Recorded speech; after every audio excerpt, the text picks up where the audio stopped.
be in Soldiers Field in Chicago, 3:30 Eastern, and on the Big Ten Network.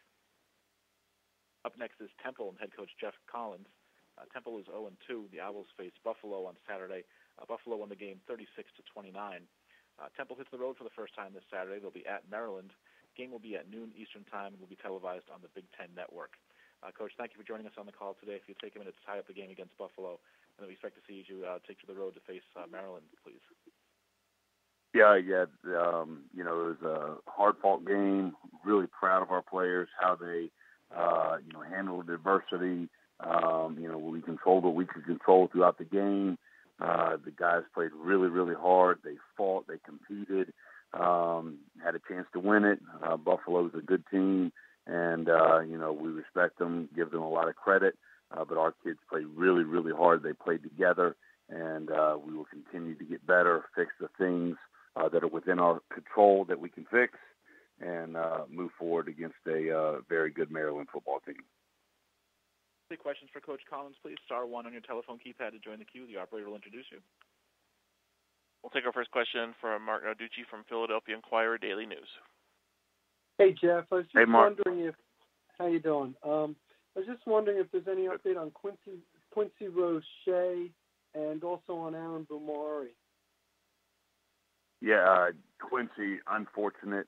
He had there was a hit on him middle of the second quarter, and he was down. I think we got him back maybe a little bit on the last two drives. He's just a tough guy. Fought his way back. He wanted to be out there with his teammates, fighting out there with his brothers. He's still limited, but he was out there trying to help us, clinch that victory. But hopefully he'll be back this week. Know a little bit more today when they have the training room schedule, and we'll know later in the week how much we'll have him. And the same thing with Aaron. One other thing, how tough is kind of getting the guys up, because they were obviously naturally down after the game, to get up for your first road game against a good team this year. How tough is that this week to kind of pick things up? Yeah, we've got amazing leadership on this team. This is a very close team. They're highly competitive. Nobody's okay with taking a loss, but they responded. We practiced last night. They responded. They had a really good practice. They did so many good things in the game against a really good Buffalo team. The things that were under our control, we did very, very well with. So we got to continue to do that this week. Just control what we can control, focus on our process, get better every single day, block out any outside noise. We know how hard we work in this program. We know how good we can become, and we're working toward that end every single day. So we're just focused on the process every single day of getting better, and that's what's going to happen. Thank you. Moving on, we'll take our next question from Dan Totoro from wakeupcalldt.com. Hey, Dan. Good afternoon, Coach. How are you? Good. To take a look at this 0-2 start so far for you, I know you were talking about controlling the controllables and just fixing what you can and what's in your power. What are some of those things you're seeing on film that have been kind of your key pillars for this week in practice from controlling the controllables in those two games? Yeah, just, focus on the proper leverage that we're supposed to have at all times, making sure we're on our right points in the run game and in our pass protection, just simple little things like that. People, see two plays at the end of the game that, got us, but it was really other plays that led us to that. But also there was a ton of plays that led us to being in such a tight ball game against a very good Buffalo team. Our guys competed. They fought. They worked hard. They did so many things that were really, really good. But small lapses in leverage, small lapses in, getting to the right person in the run game against a really good football team will ultimately hurt you. But there was a lot of good things, and we're going to build on the positives, correct the negatives, and keep working like we do in this program. And when you look at some of the leadership, that you can lean on during these first couple losses, who are some of those players that have stepped out that are kind of an extension of you in the locker room? Yeah, I mean, it's the single digits. Obviously they do an unbelievable job of leadership. But there's guys like Broderick Yancey, Jalen Robinson, Dan Archibong, are some names that jump out. Two grad transfers that came in here, Rodney Williams, Jimmy Hogan, have really bought into this culture and are doing a great job leading and motivating. It's a very, very close team, and they're just focused on blocking out the noise, staying together.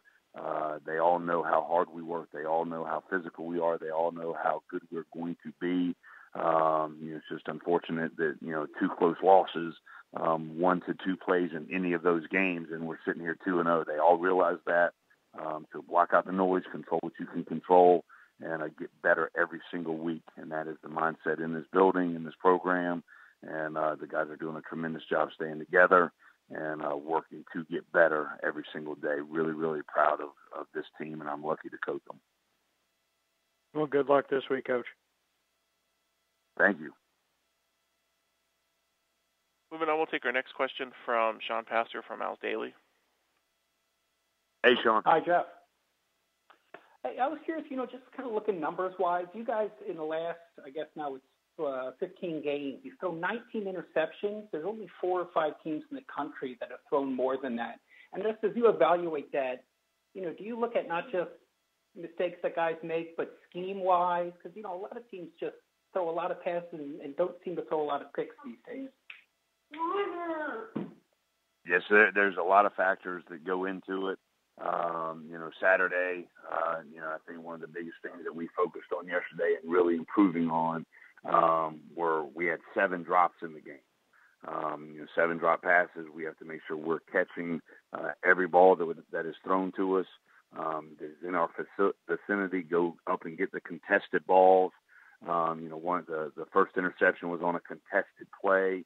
That was an interesting finish to the play, but we still got to fight to come down with the ball. And then the second interception, it was a pass that, was in and out of our hands.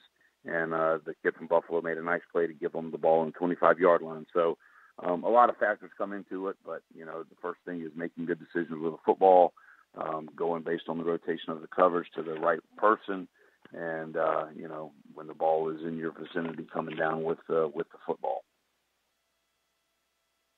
Okay, and how about Maryland? The one thing, you faced a couple of different kind of defensive fronts, and then that's, you've talked in the first couple of weeks how at times that had issues with you guys lining up front offensively,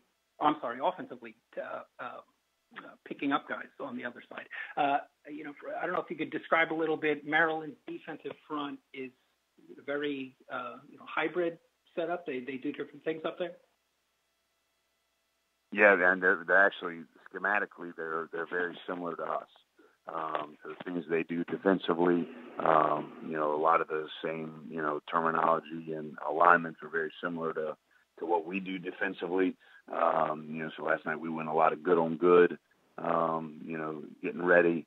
And, they do a great job stopping the run. That's one of the things that they're going to load the box with guys, bring pressures, to stop the run game. I think they're one of the top, 20 defenses in the country stopping the run. So we understand that.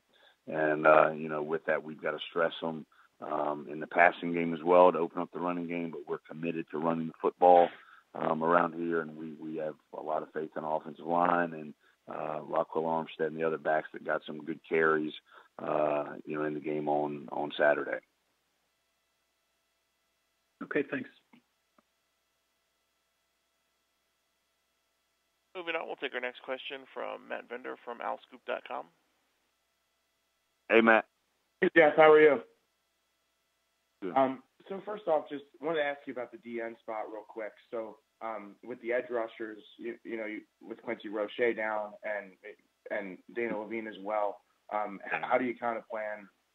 Do you plan to maybe work in some of the true freshman defensive end? Any of those guys possibly going to play this week? Possibly, and then we've got some other options that we're going to go to as well. We worked on those last night. But any time that, we lost Dana Levine early in the game in our opener, and then we lost Quincy Roche very unfortunately, to a play that probably shouldn't have happened.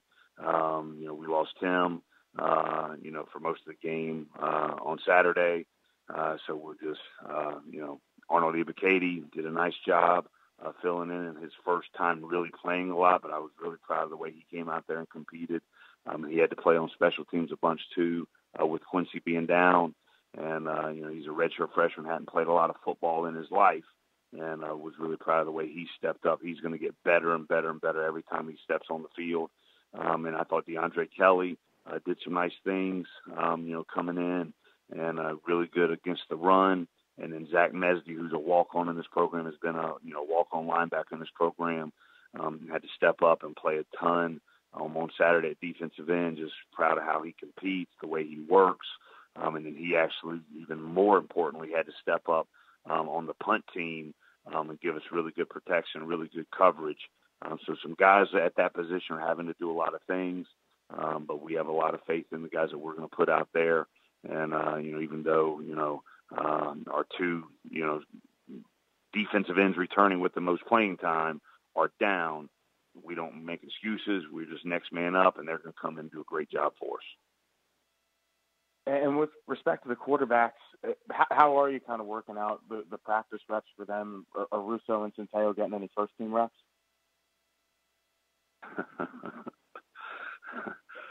Frankie Newtow does a great job for us. Frankie Newtow is going to win us a lot of ball games just like he did last year. We've got specific packages that we're doing with Toddy, with Russo, and that's the way it's been. And just excited for them to keep developing and learn how to be a consummate professional like Frank is, studying the film, getting in the classroom, and becoming an all-around big-time Division I quarterback. Oh, thanks, Geoff. Appreciate it. We'll take one more for Coach Collins, please. That'll come from Leo Haggerty from It Sports Magazine. Good morning, Coach. Coach, after the first couple of games, what's the biggest question mark you still have about your team?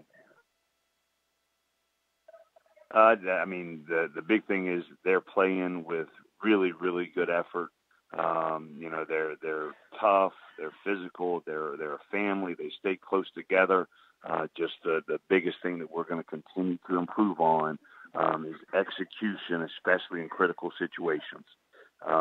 We've played some really good football teams, and we've played at a high level a lot of the time. A couple of critical plays that don't go our way, hurt us. We got to make sure that every play is important. Every bit of communication that is out there has to be made. So we're on the same page. We're all on the same page and executing. We're really, really good because we play so hard. We're so physical. And we'll continue to do that and just clean up a few of the execution plays that are hurting us.